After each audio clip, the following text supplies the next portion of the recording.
Either of these two keys will fit the lock.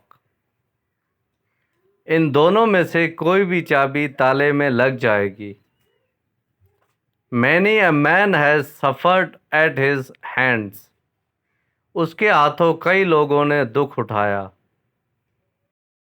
Ali visits his mother every other week. Ali अपने वालदा को हर हफ्ते मिलने जाता है. It is only rumors. ये सिर्फ अफवाह है. What the hurry? Please stay a little more. ऐसी भी क्या जल्दी है, थोड़ी देर तो रुको ना. It was all. Please excuse me. ये गलती से सरजद हो गया, माफ़ फरमाएं. Could you shift a little? थोड़ा खिसक सकते हो आप. He want to reach by hook or by crook. वो किसी भी तरह ऊंचे ओहदे पर पहुंचना चाहता है. Let's have breakfast together.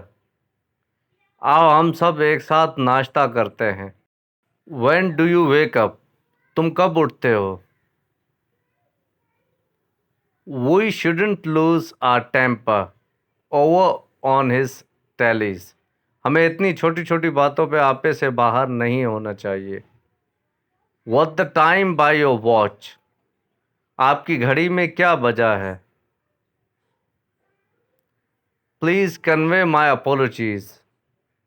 मेरी तरफ से माजरत कबूल करें. He gets a small salary. उसे थोड़ी तनख्वाह मिलती है. Thank you for watching.